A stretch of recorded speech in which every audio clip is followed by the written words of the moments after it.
And that's it. So let me go through it again. Together. Boom, boom, boom. Lesson 21. The supermarket is closed. Olor, duka, maduong. Chakruok. Jopri. Adhi e duka maduong.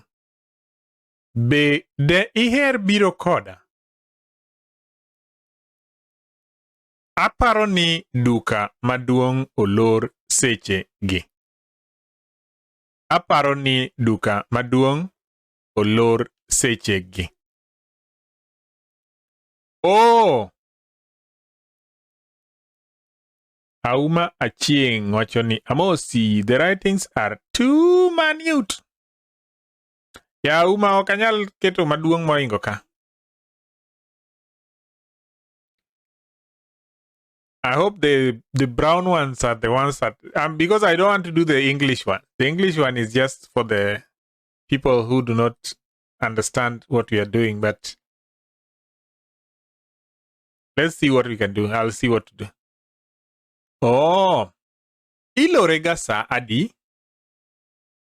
Ilorega sa ariyo otieno, chieng' Jumapil.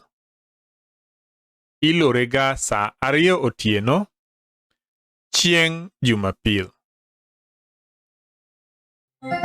Mano rach manade?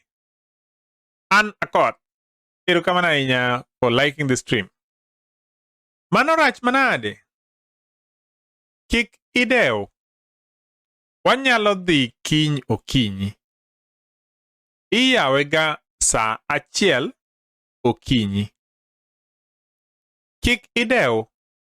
Wanyalo dhi kiny okinyi. Iyawega sa 1 okinyi. Awinji. To koro wanyalo timo ang'o? Awinji. To koro wanyalo timo ang'o? Wanyalo wuotho kuom nus mar sa. Nyaminwa biro chopo ka sa 2:30 otieno. Bang'e to wanyalo dhi chiemo kanyakla. Wanyalo wuotho kuom nus mar sa. Nyaminwa biro chopo ka sa 2:30 otieno. Bang'e to wanyalo dhi chiemo kanyakla. Oh, you're saying the English one, Auma. Erokamano Auma. Mano is intentional. The English is intentional, so that the person who wants to learn can pause and just read the English version. Thank you for the comment, though. I will try and adjust it a little bit. Nyaminu odak kanye?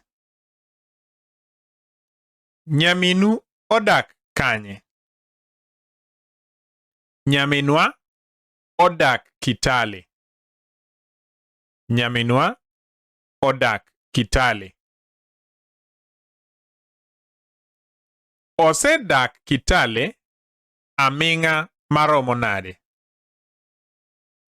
Osedak Kitale aming'a maromo nade? Aparo ni osedak Kitale madhi higni 9. Aparo ni osedak Kitale madhi higni 9. Mano osedak kanyo aming'a. Kane pok odhi Kitale, ne odak kanye? Mano osedak kanyo aming'a. Kane pok odhi Kitale, ne odak kanye? Ne odak Elgeyo Marakwet. Ne odak Elgeyo Marakwet.